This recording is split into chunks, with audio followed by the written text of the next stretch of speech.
Fala você que se liga mais uma vez no canal Teopraxia. É um prazer mais uma vez estar com todos vocês aí presentes. E hoje um convidado super especial aí, nosso convidado Arnaldo, nosso mestre em Sociologia, para a gente poder discutir um tema relevante, né, que é para o dia a dia, que é sobre religião e a sociedade. Religião e a política, como que foi essa construção do início, né? É verdade. Graças e paz a todos. É um prazer mais uma vez estarmos aqui unidos, juntos, poder falar desse algo maravilhoso que é a Palavra de Deus, e principalmente agora falando sobre aquilo que molda, né, uma sociedade, que são sistemas políticos, sistemas religiosos, né, os discursos religiosos. Então nós estamos aqui, esse bate-papo vai ser muito bom, quero que vocês acompanhem, pode comentar, né, dar aí o seu like, pode falar aí qualquer coisa para a gente poder cada vez mais enriquecer o nosso debate. É isso aí. Em primeiro lugar, gostaria de agradecer o convite, tá? É sempre um prazer poder conversar com amigos e poder também apresentar um discurso, um diálogo, até mesmo um debate interdisciplinar que considera conhecimento da teologia, da filosofia, da sociologia. Eu acho que isso tem muito a agregar, não só a gente que está fazendo parte dessa conversa, mas a todo mundo que está acompanhando. Verdade. Com certeza, é verdade. Então, para a gente começar, a gente vai falar lá na origem, né? Arnaldo, o que tu acha? Como que começa aí essa ideia de religião? Quando que começou a sociedade a falar assim, ó, eu preciso de uma religião para ter esse desenvolvimento? Então, eu gosto de começar pelo começo, como Deus sabe. Isso aí. Né? Então, lá no livro de Gênesis, Deus deixa claro o projeto dele, inicial, quando ele chega para o homem, para a mulher, depois de ter criado tudo que existe, fala assim, e dá uma ordem para que os dois crescessem e multiplicassem. Então, o projeto inicial de Deus era ter uma terra cheia de homens e mulheres que tinham acesso a ele num nível de intimidade que a gente não consegue nem conceber hoje. Porque a Bíblia diz que Deus vinha até o jardim e chamava e falava com eles. Só que o pecado original, ele gerou uma cisão, pelo menos dentro daquilo que era apresentado como relacionamento naquele momento. E o pecado original, ele se deu pela vontade do homem de ter independência em relação a Deus. Quando eu comecei a estudar a Bíblia e vi que o pecado original estava diretamente relacionado ao fato dele querer ou dele consumir o fruto da árvore do conhecimento do bem e do mal, isso gerou um certo tipo de conflito na minha cabeça, porque no meu entendimento, saber ou querer saber o que é o bem e o que é o mal é algo louvável, né? Porque qual seria o problema? Por que Deus proibiu o homem de comer o fruto da árvore do conhecimento do bem e do mal? É porque até aquele momento, o que era o bom e certo era o que Deus falava que era o bom e certo. E o que era o errado e o mal era o que Deus falava que era o errado e o mal. Independência. Mas o homem, ele quis, a partir da sua concepção, a partir da sua mente, definir o que é bom, o mal, o adequado e o inadequado. Então ele consumiu e aí então ele se separou de Deus. Então daí nós vemos a construção de uma cultura que está divorciada ou separada da cultura do céu. E aí nós podemos, a partir de então, pensarmos em religião, pensarmos em relação do homem com a natureza, porque isso também sofre uma séria alteração a partir do pecado, e a gente pode então começar a pensar até que ponto a religião ela está separada daquilo que é um planejamento, do que é um plano inicial de Deus apresentado no Gênesis.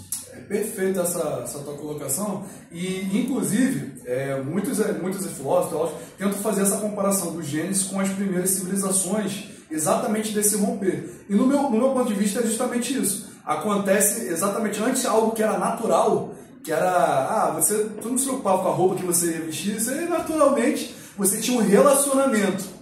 Mas a partir de então esse relacionamento é rompido, né? E aí você precisa de novo, sente aquele vazio, você precisa querer se relacionar. E aí a partir desse ponto, as sociedades começam a construir como que eu vou chegar novamente para um sagrado. Aí cada um distinto, né?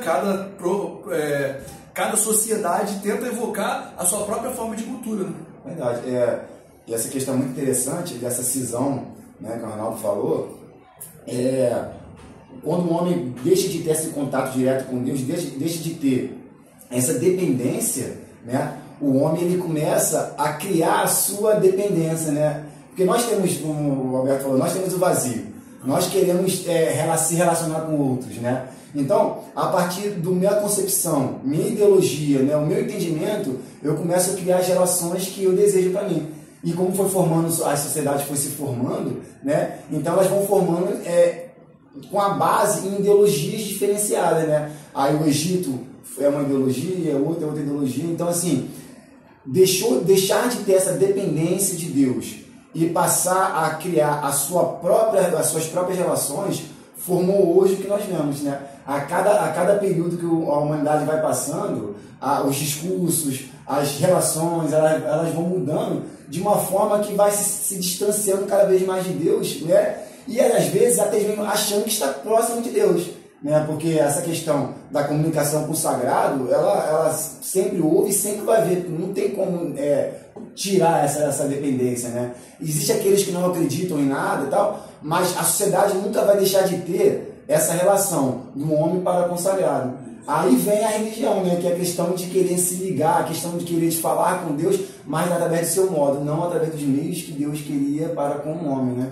Isso é interessante. E aí, isso, fala. Perfeito. O que eu gostaria também de trazer é, traçando uma linha para que a gente entenda melhor a cultura, principalmente a cultura na qual nós estamos inseridos hoje, é traçar uma linha histórica, uma análise a partir do Harari, que é um historiador que eu leio bastante, né?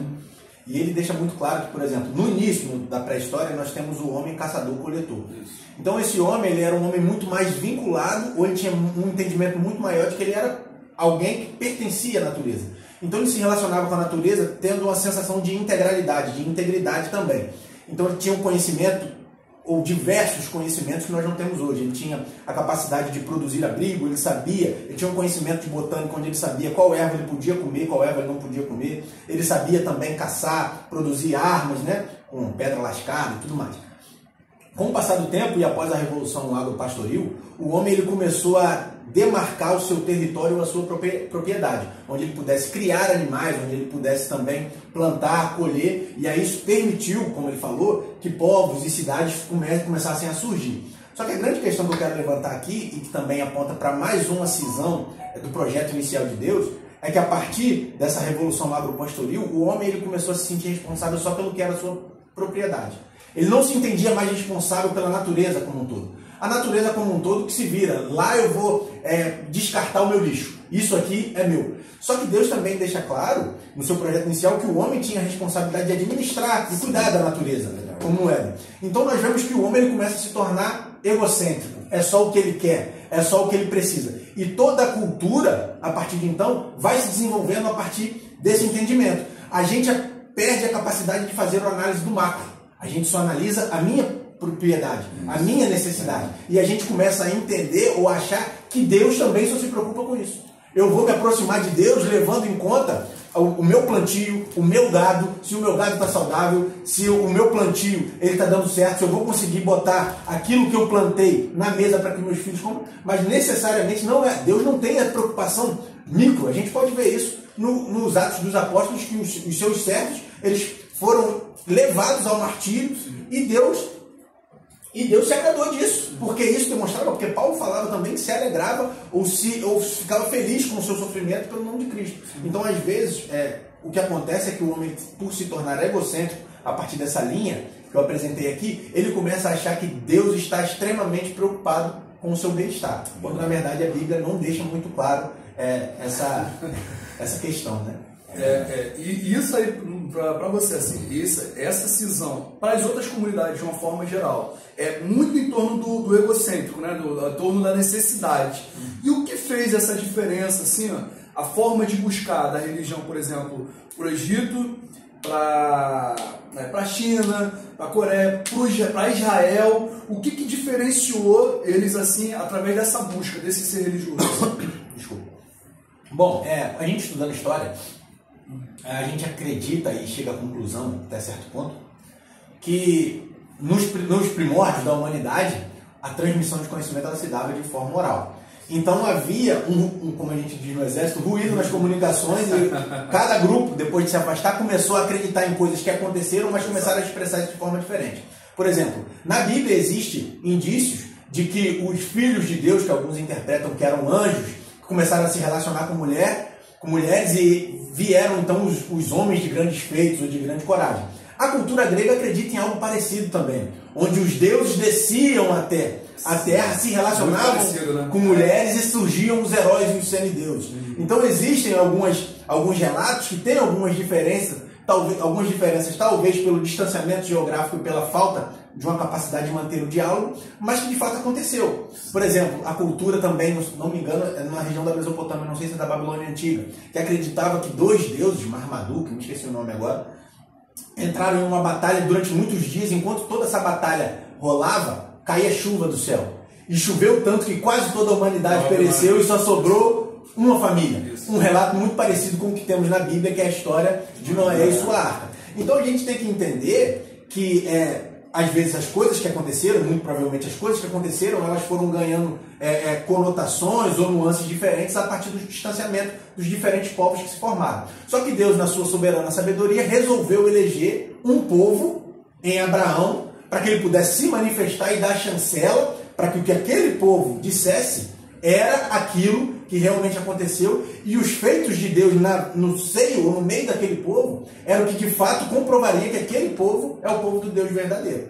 Então aí a gente começa a ter uma religião que tem como principal característica a manifestação do sobrenatural. E aí não apenas um discurso que faça sentido. E às vezes o que falta na igreja, mais do que um discurso bonito, um discurso que atrai pessoas, é a manifestação do sobrenatural. Verdade. Agora, para a manifestação do sobrenatural, é necessário santidade e obediência. Precisaríamos discutir um pouco o que seria santidade, né, tudo dentro de hoje, sim, mas não sei se teríamos tempo. Mas eu acho que basicamente seria isso aí. Eu acho interessante essa questão que nós estamos falando. Você chegou no início falando sobre essa separação, né, ali de Deus para com o homem, essa questão do pecado original e essa dependência. Interessante que Deus ele sempre mostrou para o homem, tentou, né, fazer, porque a Bíblia ela não é aquilo que a religião mostra, né? Eu quero fazer para chegar até Deus, não. É Deus se revelando ao homem, né? A Bíblia, a base da Bíblia é mostrando que Deus em todo momento, em todas as eras, Deus ele vem falando com o homem, se revelando, mostrando a sua vontade, quem ele é.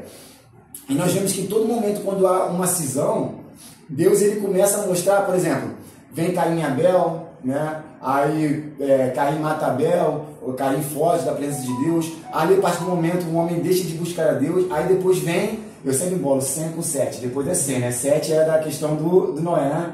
Eu sempre embolo. Aí começa a genealogia falando a partir de 100 de novo. Aí depois, quando vem o Noé, vem Caim, não. Os descendentes de Noé. Jafé, né? E Cã. Então você vê que Cã e Jafé, eles começam ali também a fazer aquilo que não é da vontade de Deus. Aí Deus começa a falar a partir da genealogia de Sem. Ou seja, Deus está mostrando que, biblicamente, a sua vontade não é o que o homem quer ou o que o homem deseja. É o que ele quer e o que ele deseja para nós. É o que ele vem se revelando mais uma vez. Então, Deus ele vai falando através dos remanescentes.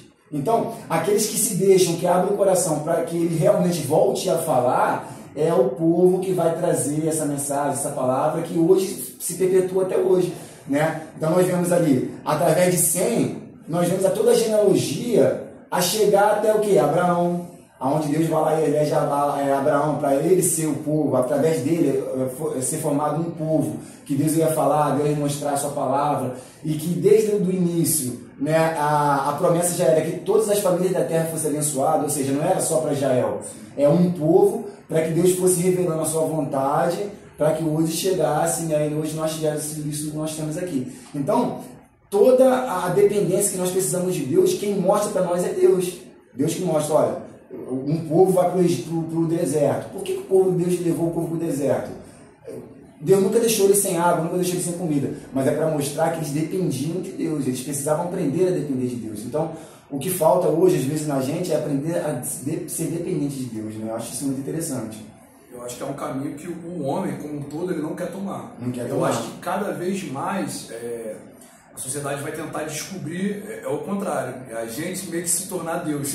Talvez eu não vou falar com essa palavra que é falada, mas é tentar o homem tomar um autoconhecimento. Eu acho que progressivamente o caminho religioso, eu digo, o caminho da religião, é tentar ser imanente ao transcendente, né? Até uma cultura oriental, a ideia é essa, é você querer se ascender ao nirvana, mas mesmo que isso não seja exposto de uma forma mais expositiva assim, nos outros meios religiosos ocidentais, mas essa ideia de dependência, cada vez mais isso, ao longo da história, isso foi tirando, né? Teria que falasse disso, Assim, quando a gente fala de cultura, e ele falou disso muito claro, de forma muito clara também, existe a cultura que chegamos à conclusão que é a cultura caída proveniente do pecado, do afastamento do homem de Deus. Todos nós estamos inseridos, de certa forma, em uma sociedade que produz cultura, e a gente tem que entender cultura como toda forma de expressão, todas as ações e a forma de enxergar o mundo, né, que caracterizam e identificam os grupos. E aí essa cultura, até certo ponto, ela influencia a gente, mas Deus deixa claro que entende isso também. E ele entende que a santidade e essa mudança, ela é processual, ela não se dá do dia para a noite. Eu gosto de trazer o exemplo de Abraão. Abraão estava inserido em um determinado contexto histórico, geográfico e social. Nesse contexto, acreditava-se que era extremamente necessário, e de fato até certo ponto era, a concepção de um filho. Porque não havia instituições estatais, particulares, né, públicas, que cuidassem de um homem em sua velhice. Então, um homem, para que ele tivesse tranquilidade e segurança na sua velhice, ele precisava de um filho que cuidasse dele. E Abraão não tinha isso. Então surge um Deus que Abraão não conhece muito bem, e ele fala assim: Abraão, sai da tua terra, do meio da tua parentela, tua terra que eu vou te mostrar, e eu farei de ti pai de uma grande nação. Ou seja, ele prometeu aquilo que Abraão precisava. E Abraão saiu, ao que parece, muito atrás dessa promessa, sem entender muito quem era esse Deus, e sem confiar muito nesse Deus. Verdade. Porque parece que no primeiro problema ele resolveu recorrer a uma mentira e não foi conversar com Deus. Quando ele chega no Egito, fome, vocês conhecem bem a história, não vou pregar a história de Abraão. Ele disse que Sara era sua mulher, apesar de ser sua irmã, apesar de ser meia verdade, mas ele recorreu ao que era mais fácil. Ele não foi atrás de uma orientação daquele que chamou ele lá da sua terra. Então parece que Abraão não tinha muito entendimento, não tinha muita fé e segurança em Deus. Ele queria promessa. Mas as coisas foram acontecendo, Deus foi se revelando a ele nessa caminhada, até que chegou em certo ponto em que Deus fala assim: Abraão, depois de ter dado filho, Abraão, lembra do filho da promessa? Lembra aquilo que eu te prometi lá atrás? Então quero que tu pegue isso aí que eu te dei, que eu te prometi lá atrás, e me dá, sacrifica o teu filho. Então nós temos aqui Deus falando assim: eu quero ver se agora você se relaciona comigo pautado na sua necessidade ou pautado no conhecimento de quem eu sou. E aí ele resolveu entregar aquilo que era a sua necessidade, porque ele sabia que Deus tinha poder e que Deus o amava e cuidava dele durante todo esse processo que ele tinha passado. Então Deus às vezes entende que nós estamos inseridos em determinados contextos e pensamos a partir desse contexto, e Deus nos chama mesmo conhecendo essas nossas limitações, mas ele entende também que no processo ele vai se revelando e a gente é capaz de aprender com ele. Então às vezes também a gente que tem essa necessidade, essa busca, essa vocação de buscar mais de Deus, de ensinar, a gente tem que ter também esse entendimento de que o outro vai passar pelo processo no tempo dele. Né? Porque às vezes a gente tem aquele sangue fariseu, aquele chamado de sair um pecador inútil, que merece o inferno, que não tem a fé que eu tenho. Outra verdade, ele está no momento de sua caminhada e às vezes nós já estamos em outro. Mas a religião, de fato, ela e a gente pode entrar nesse ponto, ela é muito influenciada pela política, pela economia, né? E eu posso trazer, vou deixar vocês falarem, senão eu monopolizo o discurso, mas aí eu vou trazer algumas falas de Benjamin Franklin, na sua carta a um jovem burguês, que é a síntese do pensamento capitalista, e uma fala de Margaret Thatcher. A carta de Benjamin Franklin a um jovem capitalista, ela tem algumas frases que moldam o pensamento e o nosso pensamento capitalista, que é a famosa frase: tempo é dinheiro, dinheiro gera dinheiro, e obtenha o máximo que puder e mantenha tudo aquilo que obtiver. Isso está na nossa mente de tal forma que às vezes a gente não consegue nem ter consciência. Por exemplo, talvez se os apóstolos tivessem esse pensamento, quando eles receberam todos os bens dos convertidos, eles falaram: poxa, vamos pegar esse dinheiro aqui, vamos investir, vamos construir algo que vai trazer uma rentabilidade maior para a gente, para a igreja, para que a gente consiga se manter e ser um povo próspero que vai mostrar para todo mundo que os cristãos são prósperos porque Deus está orientando o nosso comportamento. Esse é o discurso da igreja de hoje, de uma igreja no contexto capitalista. Exatamente. Isso aí, eu acho que essa é a base aí. Você pegou num ponto que eu entendo o que é o ser diferente do religioso e do ser culto. Assim, por mais que a cultura influencie a religião, eu acho que existe esse processo religioso que eu vou entender assim. Eu tô acreditando nisso por quê? Porque eu tenho essas influências, eu tenho uma pauta, eu tenho a verdade de Deus. Mas em cima dessa pauta, existem algumas coisas, algumas conotações que estão sendo inseridas. A gente gosta de falar que aquilo ali é um fermento, né? É algo a mais. É um algo a mais que está sendo inserido. Só que Jesus, na minha concepção, e o que eu entendo, assim, que Jesus ele veio tirar esse fermento. Ele não está preocupado com essa cultura, não está preocupado com a política, ele vai te dar apenas o querigma, que é o que a gente chama que é a proclamação do Evangelho. E o Evangelho é justamente isso. Boa notícia, uma boa nova né, umas boas novas de salvação. Então, eu consigo entender, assim, a partir desse ponto, e por isso que eu acho que o cristianismo, os historiadores falam isso, porque o cristianismo foi tão perigoso, principalmente para Roma, aquilo era perigoso. Porque Roma entendia a religião de uma forma natural. Ah, fulano ali acredita dessa tal forma, ele cultua tal Deus, e tá beleza. Só que quem tá a parte dele é aquele povo ali. Os judeus, por exemplo, eles só quem é judeu, eles não aceitam pessoas de fora para vir, tem que fazer tal ritual, tal. Para ser cristão, não. Para ser cristão podia ser de qualquer nacionalidade, não tinha. Era apenas aceitar Jesus como Senhor e Salvador, e aí você mudava a tua forma de agir, e você não reconhecia outros deuses, mas não reconhecia o poder do imperador, e você não se rebelava contra ele. Pelo menos abertamente você não iria, mas você tinha algo que outros lugares não tinham. Isso é uma ameaça para Roma. Quando o homem passa a não temer a morte, cara, o que eu vou ameaçar o cara mais? Se não tem mais o quê? Né? Eu acho também interessante nessa questão, o homem, ele sempre quer mostrar que o seu é melhor. Seja no âmbito político, seja no âmbito social, seja no âmbito humano mesmo, próprio, eu quero ser melhor do que o outro e tal. Então, nessa questão, o homem, por demonstrar querer ser melhor, ele tende a defender com afinco aquilo que ele acredita, aquilo que ele acha que o outro também deve ter. Então, a gente fala de sociedade, existe ali aquela briga, né? Se o capitalismo é melhor, se o socialismo é melhor, né? Se o comunismo é melhor, tal. No âmbito social, se uma empresa é melhor do que a outra. Então, sempre tem essa questão. E na religião também é a mesma coisa, né? Aí a gente não precisa nem separar várias religiões, a gente pode pegar uma religião só. O próprio cristianismo, né, o próprio protestantismo, o catolicismo, o protestantismo quer dizer que ele é mais correto do que o catolicismo. E dentro do próprio protestantismo, eles têm ali seus vários braços, né, denominacionais. Então a minha doutrina tem que ser melhor do que a sua doutrina. Só que a Bíblia, ela é completamente separada disso tudo. Jesus, ele poderia muito bem, pela sua influência que ele tinha no mundo, ele poderia muito bem abraçar, porque muitos teólogos dizem que Jesus ele é fariseu, né? Ele era ali adepto ao fariseísmo, então porque ele pregava em algumas sinagogas e tal, então ele era fariseu. Jesus podia muito bem querer defender o fariseísmo, ele poderia pegar lá com sua influência toda, mas não. Jesus queria mostrar para a humanidade aquilo que Deus já estava mostrando desde o Gênesis, depois do pecado, é que a terra já estava condenada, isso aqui já está condenado, não tem nada melhor do que o outro. O que tem é que o homem precisa viver. Então o homem precisa viver, para viver, eu acredito nisso, para viver o homem precisa adotar alguma coisa. Também não tem como ser tudo.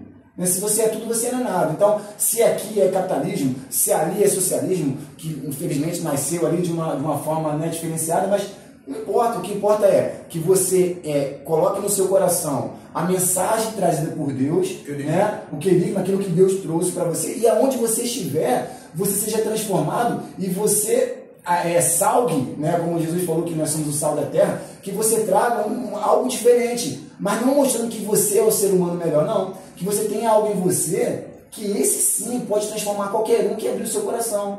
Mas se você, aí a questão dos apóstolos, né, que foi falado aqui, se você foi transformado por essa palavra, por essa mensagem, não faz de você uma pessoa melhor.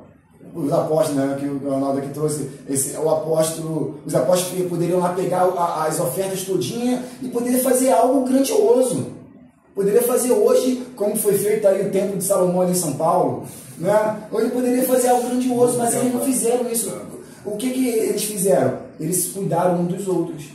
Então, o cerne do Evangelho, da mensagem do Senhor, é o quê? É o cuidado, é o amor a Deus acima de todas as coisas e o próximo por ti mesmo. Então, todos os recursos que é alcançado, seja ele físico, né, seja ele monetário, ou seja ele a transformação da pessoa, do ser, é para edificar o próximo. Por quê? Porque o reino de Deus não é esse mundo. Você vai mudar esse mundo, muitos estão procurando uma mudança que o mundo vai ser melhor. Agora não. Aí vai vir a igreja mesmo prega isso, né? Vai vir um avivamento que agora o Brasil vai ser de Deus, o Brasil vai ser melhor. A Bíblia mostra o contrário, que o mundo está caminhando cada vez mais para a perdição. Só que justamente por esse vazio no coração e por essa dependência que o homem tem, né, de querer mostrar algo, ele vai na contramão do que a própria Bíblia, daquilo que ele prega, está mostrando. Então, essas relações sociais, ela tá conturbada por causa do ser do homem, dessa necessidade que o homem tem de algo, de pertencer a algo, e os grandiosos sabem disso, por isso que tem esses pastores, esses líderes espirituais, seja padre, seja pastor, seja o que for. A gente não defende aqui religião, catolicismo, protestantismo. Tudo está errado, tudo aquilo que vai na contramão do evangelho. Então eles sabem disso, eles vão lá e eles vão dominando as pessoas, porque na verdade não são eles que estão errados. São as pessoas que estão buscando saciar os seus desejos e suas vontades. Então por isso que as relações estão conturbadas hoje em dia. Assim, o que tu falou aí nessas diferentes formas de apresentar ou de enxergar a verdade, como isso gera cisão entre as pessoas, para eu poder entrar numa discussão ou num debate que acontecia na Bíblia, na igreja primitiva, que é a igreja que a gente encara como a igreja modelo, tem uma frase de um teólogo antigo que diz assim, que a minha fé não é aquilo que creio, porque o que eu creio ele passa pelo viés da cognição, e a minha fé é algo que é manifestado pelo Espírito. Mas o problema, e a grande questão é que a minha crença ela necessariamente passa pela cultura, e esse é o elemento central da nossa discussão aqui. E aí, para a gente entender como isso gerou problemas na Bíblia, a gente sabe que existia uma questão muito complicada entre os apóstolos que ficaram em Jerusalém, Pedro, Tiago e João, e Paulo. Porque Paulo veio com um discurso religioso que não tinha muita concordância com o discurso religioso que era pregado pelos apóstolos que ficaram na igreja de Jerusalém. Por quê? Porque todos eles acreditavam na eleição, e a eleição é um fato. Só que a eleição para os apóstolos de Jerusalém, para Pedro, Tiago e João principalmente, era uma eleição que se dava a partir da presciência, como Pedro fala na sua carta. Né? Já Paulo fala que é uma eleição pelo beneplácito da sua vontade. Deus escolhe aquele quem ele quer pela graça, e a graça é soberana. E aí, alguns começaram a questionar, então não é preciso seguir a lei, porque não precisa, e então, de obediência, Deus elege a quem ele quer. E foi uma discussão muito complicada, até porque Paulo fala na carta aos Gálatas que repreendeu Pedro face a face, quando ele estava na igreja da Galácia. Pedro estava lá sentado com eles comendo, aí chegou um pessoal da parte de Tiago, Pedro se levantou e se afastou, porque existia um certo problema entre a igreja judaizante e a igreja de Paulo. Até porque Paulo prega, e aí no concílio apostólico, Paulo acertou com eles, após a primeira viagem missionária, que ele seria o apóstolo dos gentios, enquanto os outros seriam os apóstolos da circuncisão. Só que Paulo ele meio que quebrava isso aí, porque toda cidade que ele chegava, ele pregava em uma sinagoga. E aí ele estava quebrando um pouco do acordo. Porque o que foi combinado? Você prega para quem não é judeu, e a gente prega para o judeu. E ele chegava e pregava onde? Na sinagoga. Quem está na sinagoga? É um judeu. Então isso foi gerando um certo tipo de problema. Mas o que eu quero passar para você? Paulo ele enxergou, ou ele concebeu essa teologia inspirada por Deus, mas a partir da sua vivência. Por quê? Porque Paulo era alguém que não queria seguir a Cristo, muito pelo contrário. Ele queria perseguir aqueles que eram de Cristo. Mas quando ele estava indo no caminho para Damasco, ele encontra com Cristo, né? Fica cego, e Jesus fala para ele uma frase que talvez tenha um impactado, e depois ele fala isso na carta aos Coríntios, que ele prega o evangelho não porque queria, mas porque ele foi imposto. Que Jesus fala para ele assim, dura para ti recalcitrar contra os aguilhões, ou seja, tu está indo por um caminho que tu não pode ir, tu está dando um murro em ponta de faca. Então Paulo entende que a graça o alcançou mesmo sem que ele quisesse. Então ele construiu essa teologia a partir da sua experiência com Cristo. E a grande questão é que a cultura às vezes nos separa em determinados aspectos, e aí a gente começa a tratar o outro que enxerga alguma coisinha diferente da nossa como alguém herege. Isso é uma questão. Nós temos que ter claro, obviamente, os princípios da fé cristã muito estabelecidos, consolidados na Bíblia, mas a gente tem que ter um pouco de jogo de cintura para entender que algumas coisas podem divergir. E o problema é que nós vivemos em um tempo, e isso se dá muito em função da criação da internet, em que algumas pessoas diziam que com a criação da internet todos teriam espaço para expor sua opinião, isso seria algo bom, porque todo mundo ia poder falar e esperava-se que as pessoas fossem entender, mas na verdade o que aconteceu foi o contrário. Como todo mundo pode falar, fica muito cansativo o diálogo. Então o que a gente faz? A gente começa a se unir com pessoas que pensam igual a gente no chamado moral de condomínio. Meu grupinho aqui só vai falar quem pensa igual eu. Nesse grupinho aqui, se você pensa igual a mim, a gente vai te expurgar, sair daqui que você não é um dos nossos. Isso tem chegado na nossa concepção de relacionamento e tem entrado nas igrejas. Então a cultura, às vezes, ela tem gerado separações que o reino de Deus, às vezes, também não se beneficia com isso. Né? Agora, obviamente, a gente não pode entender também isso como uma carta de aceitação para qualquer tipo de crença e para qualquer tipo de fala. Tem que ter esse cuidado. A gente estava conversando sobre aquilo que é essencial e aquilo que não é essencial. Né? Aquilo que é essencial é aquilo que é salvífico. Tem uma frase, né, que a gente até atribui a Agostinho. Ele fala, aquilo que é essencial, que haja unidade. Aquilo que não é essencial, diversidade. Mas que em tudo haja caridade. A gente atribui geralmente essa frase a Agostinho, mas é uma frase clara, que a gente entende ali que existem algumas doutrinas que não tem como.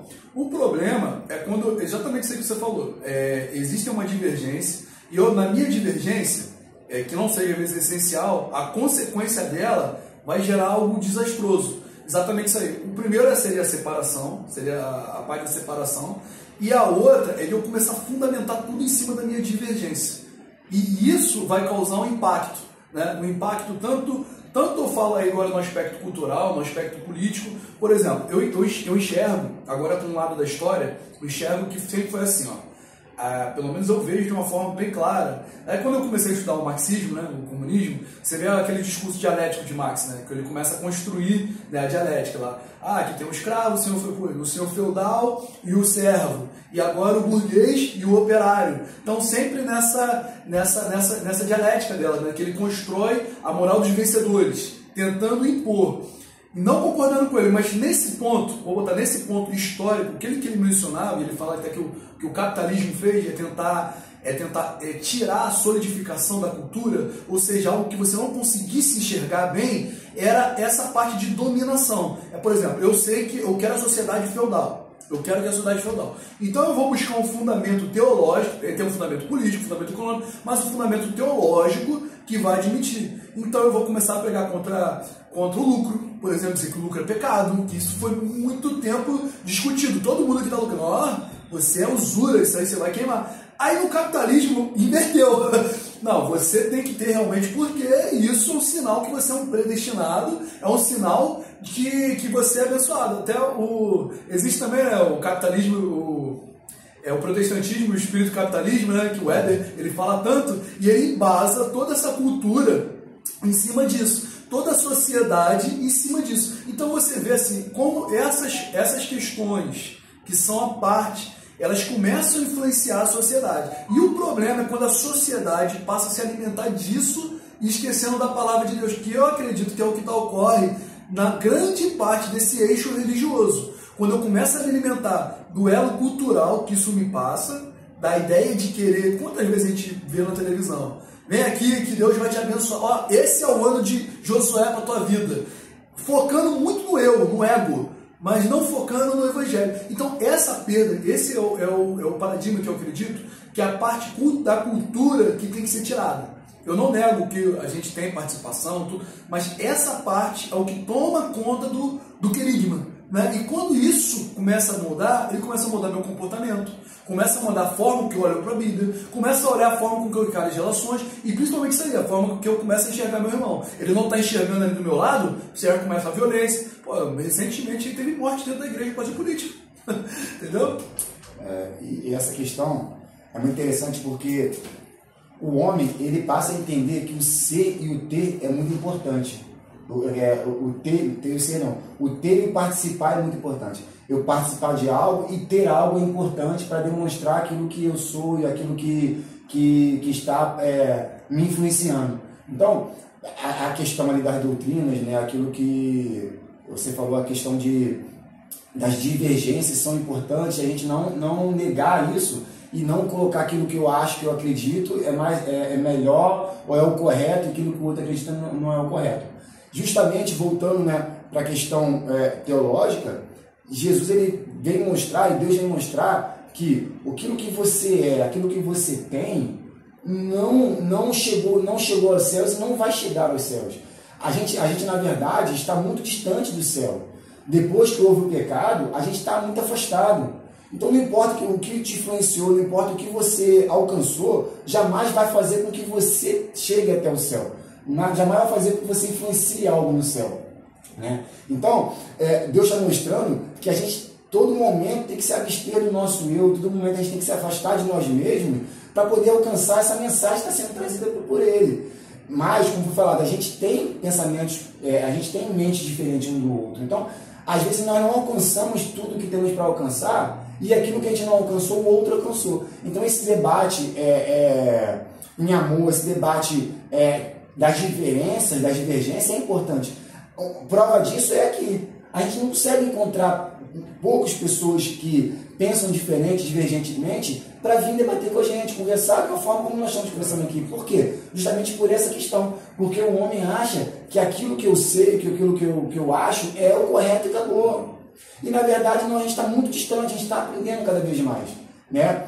E às vezes a gente até sabe, e por essa questão de participar de algo, e a gente não quer deixar de participar disso, a gente colocar para trás um pouco. A prova disso é Pedro e Paulo, né? Essa questão que Paulo foi lá e reclamou ali com Pedro, né? A questão que Pedro sabia, no seu interior, ele sabia que Deus ele veio para todos. Porque teve aquele fato lá do Cornélio, né? Aí teve aquele fato e Deus mostrou para ele. Ele entendeu muito bem. Ele tinha entendido muito bem. Só que a questão dos judaizantes ali era muito forte. Ele não queria. Tanto que ele estava ali junto com eles. Quando chegou os judeus, ele, se afastou. Aí Paulo vem mostrar que, calma aí, o que está acontecendo? Essa é o teor da mensagem de Cristo? É você ser duas pessoas, é você, por participar de algo, por estar junto de pessoas, você vai se afastar da verdadeira mensagem para agradar ao outro? Não é bem assim, calma aí, está errado isso aí. Então, a palavra vem nos mostrar que não importa a sociedade, não importa o homem, não importa o próprio eu, o próprio que é o que eu acredito, importa eu me negar e aceitar e viver aquilo que a palavra está dizendo. Justamente isso que nós estamos falando aqui, a questão da sociedade. Não importa onde nós estamos vivendo, nós temos que nos vestir do que a palavra está falando. Se a gente for agora lá para a China, se a gente for agora lá para a Coreia do Norte, se você for alcançado por essa mensagem, você vai ter que pagar o preço por ser alcançado por essa mensagem. Não, você vai pagar o preço. Quem está lá na Coreia do Norte, que as pessoas dizem, tem missionário, tem pessoas lá na Coreia do Norte que aceitaram a palavra. E estão vivem escondidos, vivem ali. Tem relatos de que eles cortam pedaços da Bíblia e jogam para o balão para poder, ao menos, algumas folhas da Bíblia alcançar algumas pessoas na leitura bíblica. Eu acredito que isso transforma muitas pessoas. Né? Aí vem uma outra questão.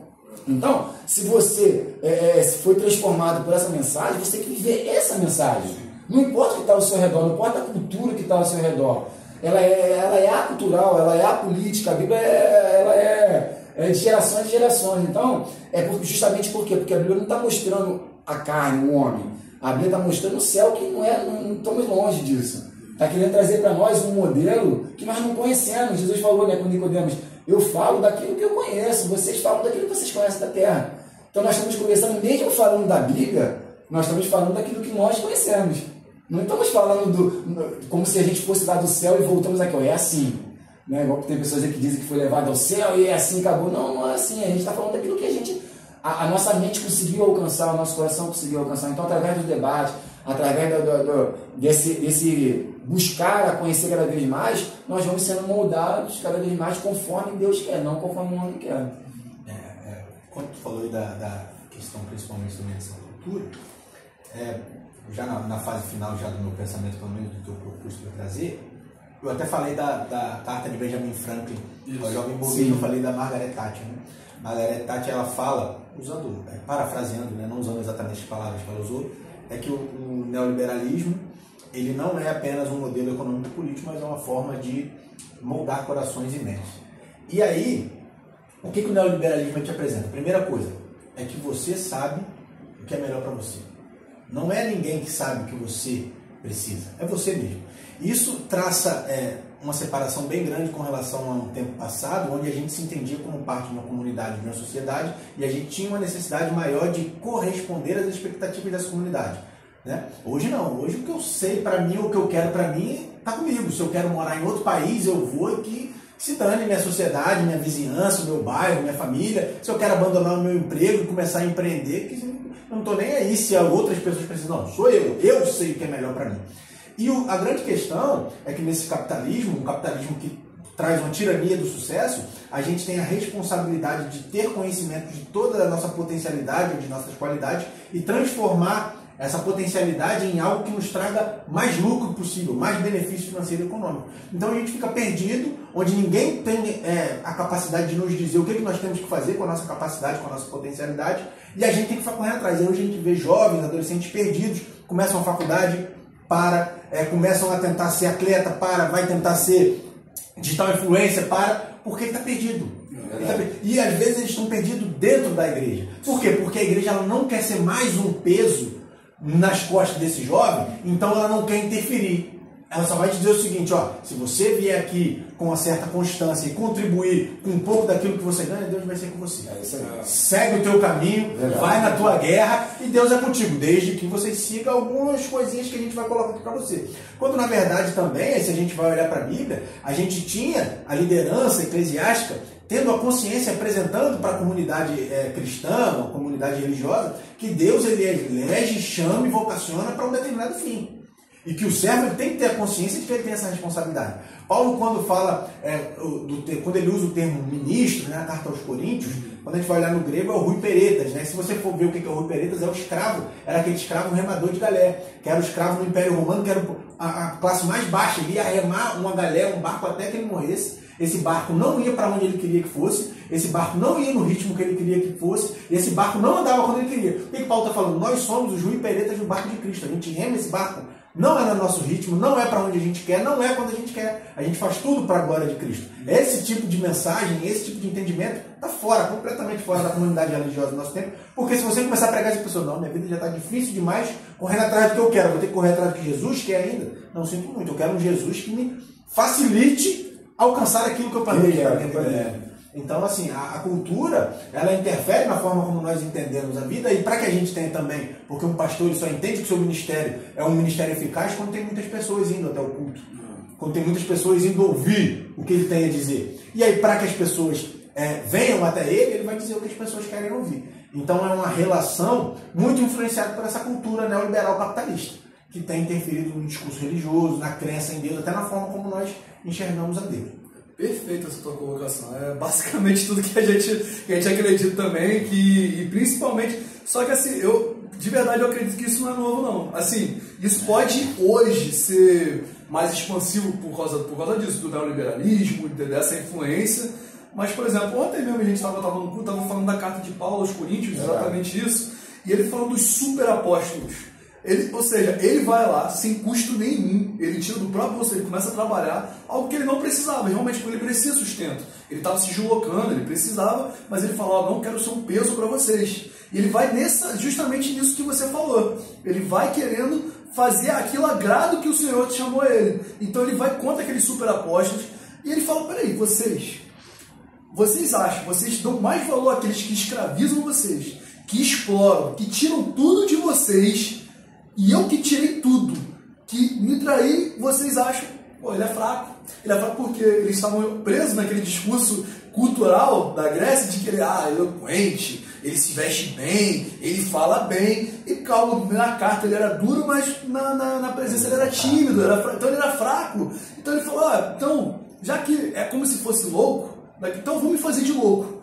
Se eu fizesse de louco, então eu vou ter... Se eles são super apóstolos por isso, então vamos lá, mais eu não sofrer, mais eu nas perseguições, mais eu nas revelações. Ele vai falar da revelação que ele foi, mas eu não quero me fazer de louco, porque não é para isso que eu sou glorificado pela mensagem. E essa mensagem, o querigma, que justamente é isso que ele estava afastando. E o medo dele é porque a igreja de Corinto estava recebendo muito bem, estava suportando. Ele fala, vocês suportam muito bem, aqui eles estão ensinando um outro Jesus, um outro evangelho. Ele fala uma palavra muito dura, que às vezes a gente usa essa palavra num contexto diferente. Ele fala que é o próprio Satanás se faz de anjo de luz para enganar. Não vem que os seus ministros se façam como ministros de justiça.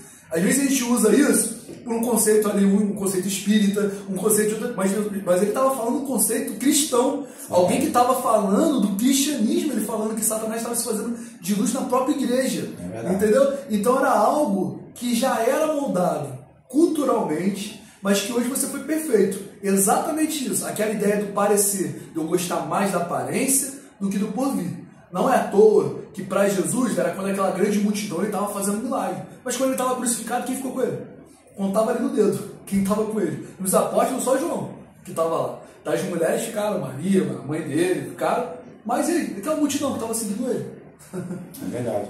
E isso é sintomático, como você bem falou, vocês bem falaram muito bem, não é de agora, porque é sintomático do homem. O homem, ele tende, mesmo aquilo está escravizando ele, mesmo aquilo está fazendo mal a ele tende a ceder à aparência, que a pessoa está demonstrando algo.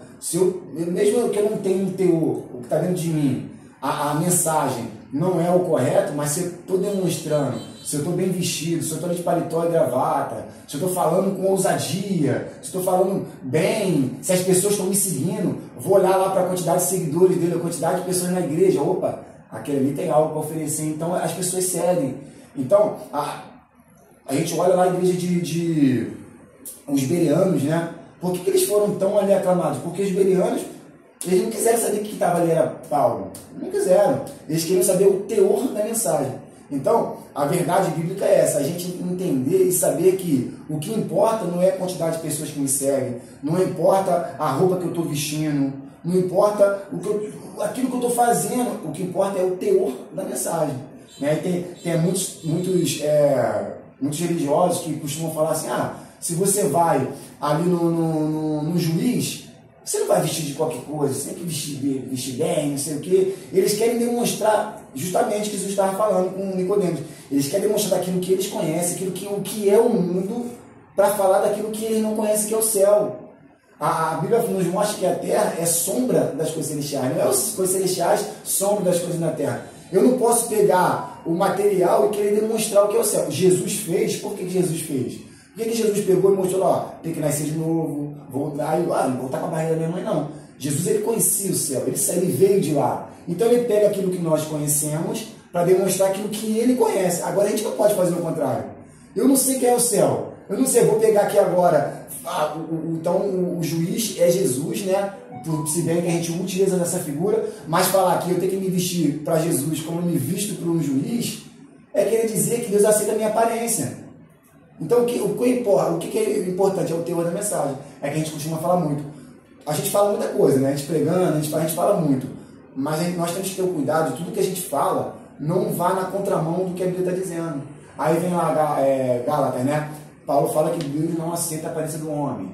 Aí eu vou querer falar que eu tenho que ter uma aparência boa para que Deus me aceite. Não. Então, cada vez que a gente vai falando, se distanciando da verdade, a gente, na verdade, está se distanciando do céu. Na verdade, a gente acha que conhece alguma coisa, na verdade, a gente não conhece nada. Isso é muito interessante. Como que você vê assim, Arnaldo, assim, para você, a sociedade como um todo hoje, como está se dirigindo e como que tua visão assim, que eu consigo me desvencilhar dessa cultura que está me fazendo mal para eu ter uma nova realidade de eu enxergar. Para evitar, por exemplo, falando de uma forma geral, uma crise existencial, aquela crise de identidade. Como que a pessoa, você vê assim, esse ponto de vista, essa construção sociológica? Então, assim, Bourdieu, eu acho que Bourdieu, né? E aí Bourdieu ele traz um conjunto teórico de ideias que é muito interessante para descrever a sociedade no que diz respeito a essa potência da cultura de coibir, coagir, orientar. Ele fala sobre a violência simbólica, no sentido de que Bourdieu entende que a gente sempre tem a consciência de quem nós somos em determinado momento a partir do julgamento de alguns aspectos. Por exemplo, no seu trabalho, no nosso trabalho, que somos militares, você sabe qual é o seu posicionamento lá, o que você pode fazer, até onde você pode ir, dependendo das pessoas com quem você está interagindo. Por exemplo, você está na sua sala e aí vem um soldado dizendo que um recruta está te chamando para ir no alojamento, que ele está com pressa. Sua resposta, ele tendo um entendimento de quem você é naquele momento e de quem o recruta é, você fala, negativo. Ele que vem até mim correndo agora. Porque você tem um entendimento que você está numa condição hierárquica superior a ele. Contudo, se chega alguém dizendo para você assim, o general Eduardo quer falar com você urgentíssimo.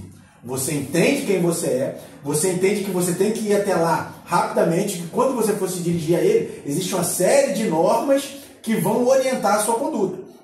Isso se dá em todas as relações. Talvez você dirigindo o seu carro zero, um carro caro, você vai passar por um flanelinha. Nessa interação você sabe quem você é e ele sabe quem ele é também. Então há uma certa violência simbólica na forma como você comporta ele, trata ele, muito influenciado pela cultura, pela consciência da capacidade de consumo, pelo dinheiro. Às vezes você vai em um restaurante chique, aí você está de chinelo, bermuda e camiseta, aí você chega, está todo mundo vestido de social, com garçons, aquele com gravata borboleta, você vai se sentir mal, porque você vai entender que você está num lugar destoando do que é determinado por todos os outros.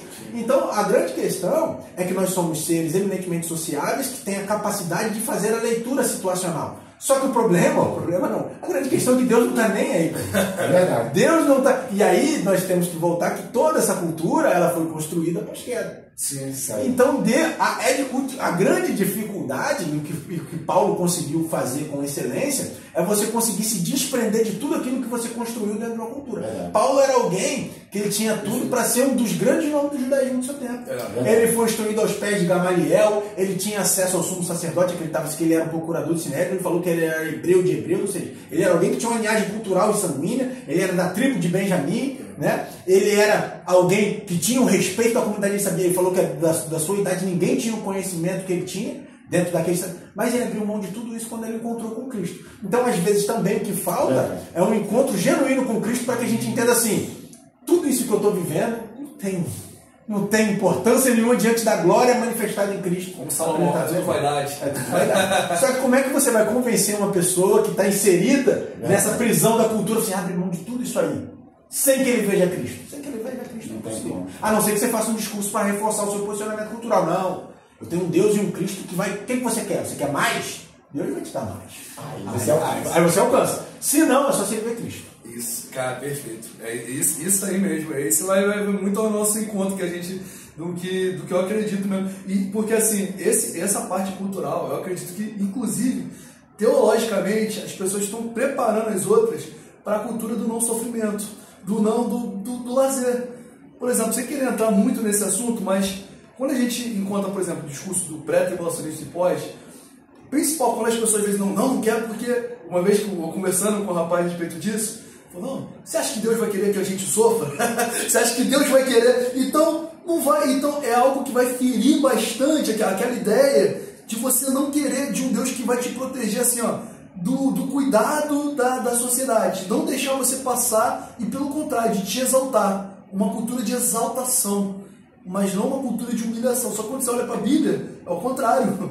Aí a necessidade das pessoas querer algumas figuras isoladas, por exemplo, do Antigo Testamento, como de José, Daniel, de querer a ideia de figuras exaltadas para se pôr e pegar pouco exemplo de Pedro, Paulo, e pegar poucos exemplos, como a gente começou falando, como você começou falando a respeito do Atos dos Apóstolos, daquela ideia que os apóstolos tinham da figura. Essa ideia é uma figura. Figura mais a ideia velho testamentária fora de um contexto, tira daquele contexto cultural e insere nesse contexto atual. O que dá isso? Dá o que a gente tem visto hoje. É verdade.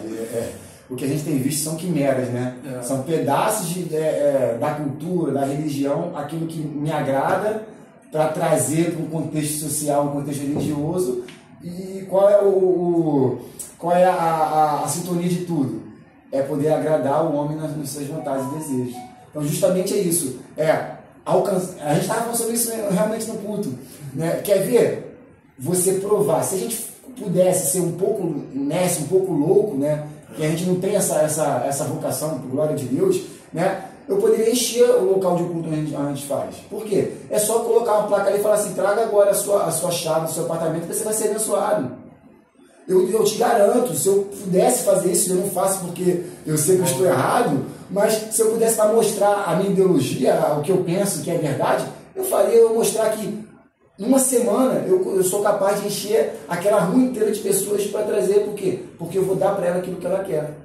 Na verdade, a pessoa chega ali buscando não algo de Deus, na verdade. Ela não quer algo de Deus. Ela quer a necessidade dela sanada. Então, por isso que nós estamos vendo todas essas coisas acontecer. Né? E falou algo muito interessante. Para alcançar é muito fácil. Agora, quer ver Deus mesmo? Você quer realmente deixar Deus agir na sua vida? Você quer realmente ver esse encontro com Deus? Paulo, você falou algo interessante, algo precioso. Paulo, ele foi capaz de realmente se abster de toda a sua bagagem cultural, a sua bagagem religiosa. Ele se absteve de tudo para justamente alcançar a Deus. Então ele está mostrando para a gente que as pessoas não querem. O Alberto falou algo interessante, realmente as pessoas querem pegar aquilo que eu vou pegar ali Salomão, vou pegar Davi, mas Davi na parte que ele se torna rei, né? Não quer ver qual foi a sua jornada. Mas ó, você tá que nem Davi, mas Davi é no final ali, ó. Quer ver o final. Então, as pessoas vão pegando, vão construindo um animal, uma figura, para elas, que na verdade não é a palavra sem um fermento, que Jesus fala, né? As pessoas não conseguem enxergar isso. Não importa se eu prego a verdade, o 90%, e eu sei que é mentira 10% e eu vou lá na mentira. Para Deus isso não importa, para Deus isso está completamente errado, pode ser 1%. Mas se eu, não seja na ignorância, mas se eu sei que aquele 1% é mentira e eu estou colocando para atrair pessoas, Deus também não está vendo o seu escrever, está vendo qual a intenção do coração. Né? Aí, acho que até um vídeo você também no canal falando sobre isso, não tem? Então, eu acho que eu ouvi também isso.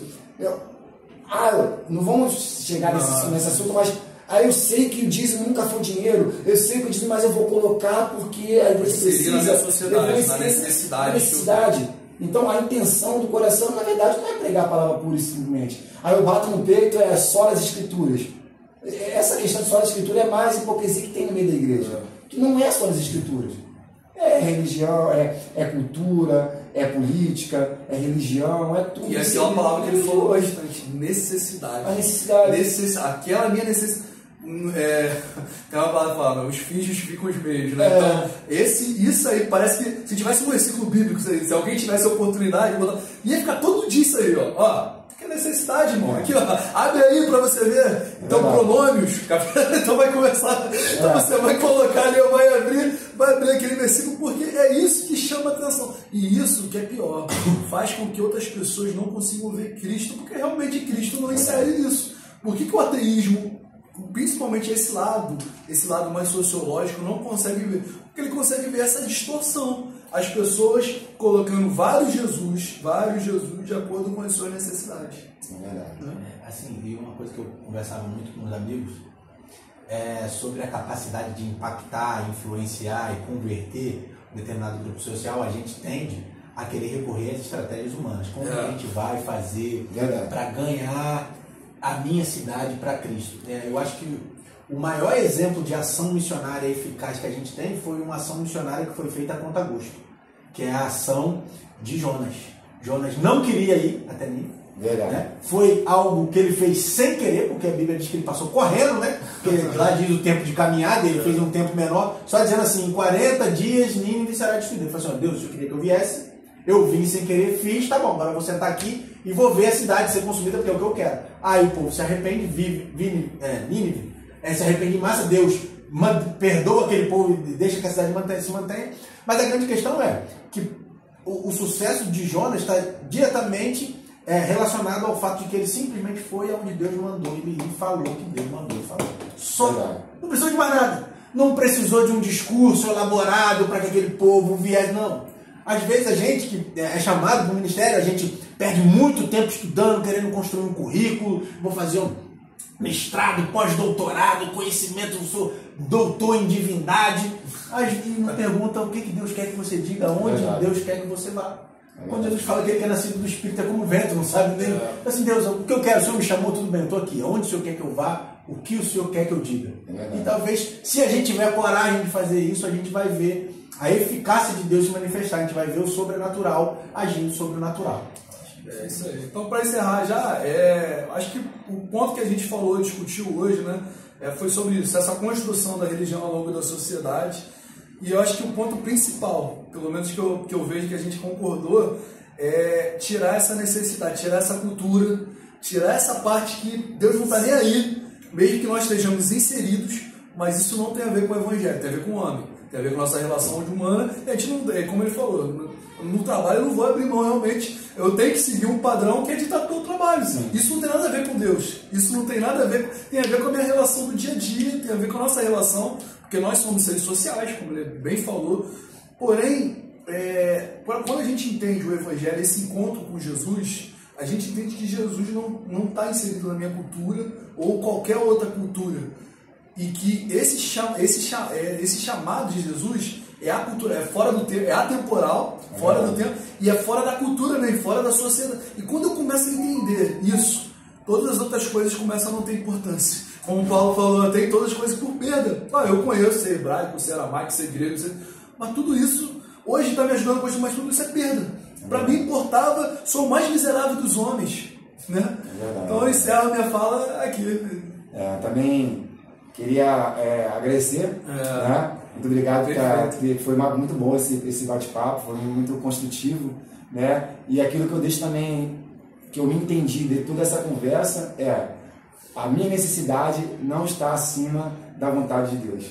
É isso que essa pedaço assim, que ficou na minha mente muito latente a minha necessidade, ela não contrapõe o que Deus ele quer para nós, homem. E o que Deus quer para nós, humanidade, justamente por causa do seu amor que ele tem para conosco, é nos levar para a eternidade, nos levar para junto com ele.